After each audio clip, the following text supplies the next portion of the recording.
How's everybody doing? First and foremost, I want to thank everybody for their support on my videos. I am new to YouTube, so I don't always know what I'm doing per se, but I'm kind of just jumping into it and hoping for the best. In this video, I will be covering chapter 3 from a book called Wheels in the Head by Joel Spring. And specifically, the chapter focuses on education in a democratic society. So first, I'm going to talk about what are wheels in the head. Why was the book named Wheels in the Head? What does that have to do with anything? Second, I'm going to be talking about what is the central goal of education in a democratic state. And then I'm going to focus on three very renowned and well-known scholars in the educational field for discussing how education should be best utilized in a democratic society. And those three philosophers, Amy Guttman, John Dewey, Henry Giroux. And then at the end, I'll include a little summary. Since the times of Socrates, there has always been a question about how education should be used in a society. There's always this danger that when the central state is paying for education or the central state is controlling what people learn, there's always a risk that students are going to be taught from a young age certain belief systems that are going to benefit the state rather than benefit the individual. So wheels in the head are used to refer to these educational thoughts, these pedagogies, these ideas that serve like cogs in the head. And that's what it means, wheels. It's referring to a cog. So if you think of the mind like a machine, it can't operate if one of the cogs is challenged. So what Stirner, and that's who coined the phrase, Max Stirner, in the 1840s, what he wanted to depict is, these educational ideas that are implanted in students from a young age, and as they grow older, it becomes who they are. It becomes very hard to replace these ideas or challenge them. The central question in a democratic society. So over time, from the times of Socrates, as I mentioned, there have been these debates on education, these educational debates. But as we've entered a more modern, contemporary time for education, you have a lot of philosophers who say that the central question should be is how do we avoid the state from shaping the citizens too much.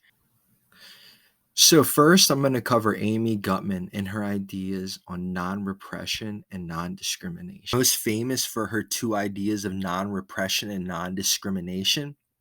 So for Amy Guttman, freedom of ideas and a free flow of ideas is crucial because what we want to do is allow students to develop their own idea of what the good life is. We don't want the state to say, look, you need to do X, Y, Z, and this is a good life, or you need to do, this and that is a good life.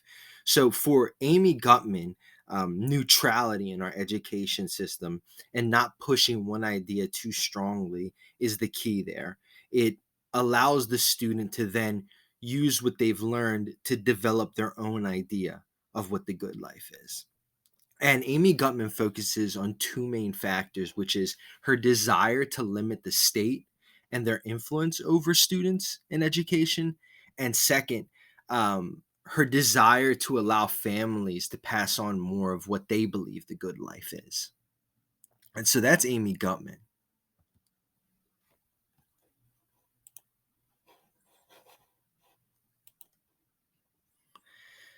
So next, I'm going to focus on John Dewey. John Dewey is arguably the most famous one here. Everyone, if you've been in a library, knows about the Dewey Decimal System.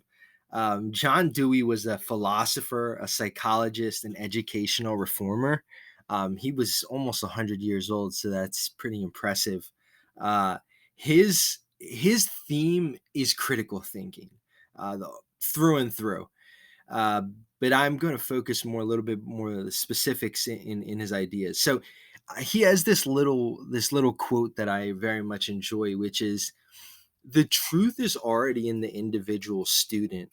The goal of a teacher is just to help the student see that truth." So, put another way, the individual already has what he or she wants. They already know what the right choice, or they already know what truth is. They just need help seeing it. And so that's one of Dewey's most famous thoughts there.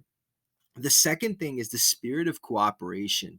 Dewey consistently refers to students working together in order to understand the importance of teamwork in society. Dewey believes that we can't achieve anything individually.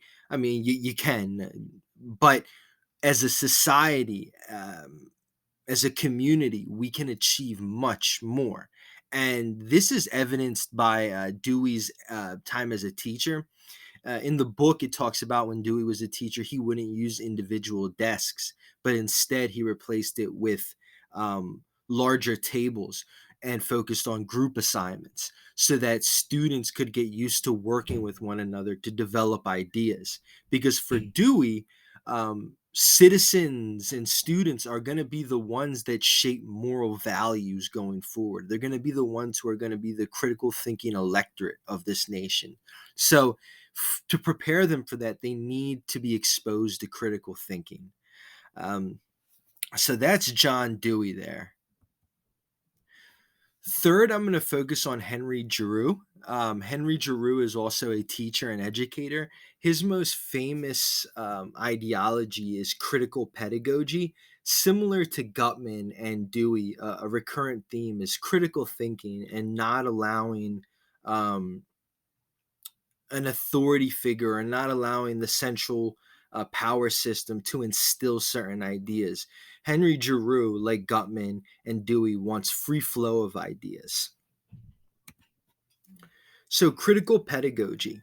Critical pedagogy, summed up, is best described as viewing education through power systems, through a hierarchical view, meaning that um, one quote that I also enjoy is that often history is written by the victors.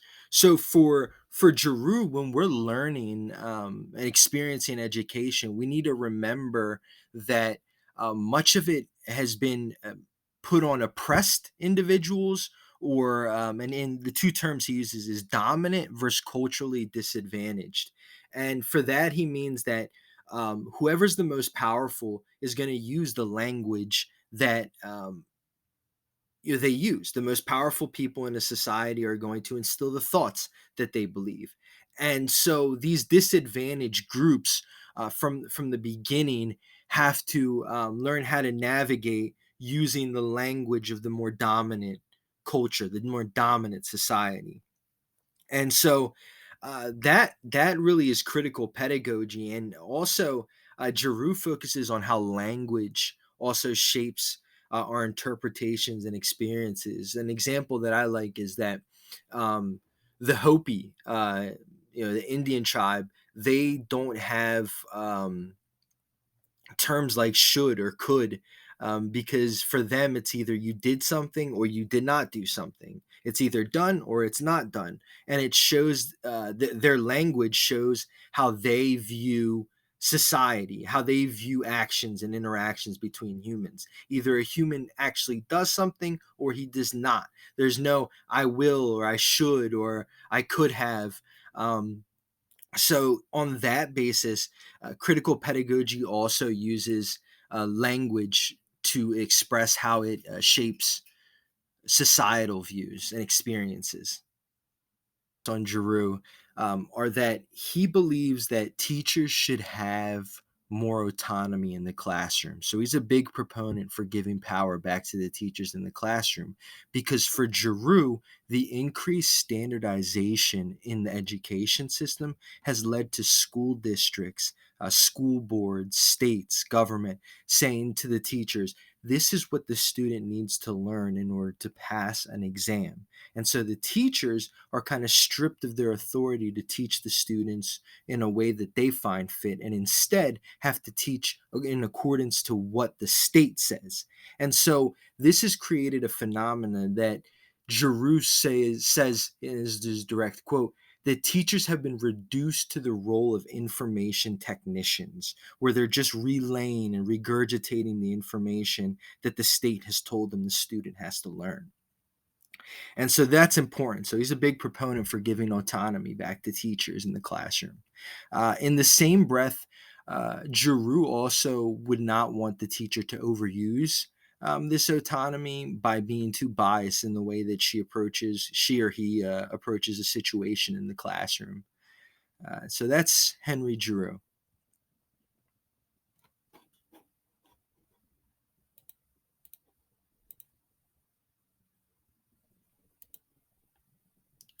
And so I boiled down each philosopher to about a sentence. So for Guttman, it's the free flow of ideas, the non repression of ideas, so that each student can develop their own idea of what the good life is. For Giroux, it's viewing education through power dynamics, understanding the culturally disadvantaged groups and how language and the dominant language shapes how we view the world and interpretation. Dewey, education should always foster critical thinking. For Dewey, we must question everything because we are going to be the ones that will develop the moral values and shape the political society that will progress our communities forward.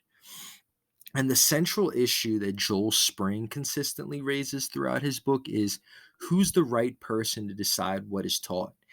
For Spring, although I and Spring generally agree with Guttman and Giroux and Dewey, the question still remains: how do we know that they're not biased in their views? How do we know that they're the right people to decide what we learn? And that's going to be something, a recurring question throughout the book, and a recurring question depending on whatever education system you look at.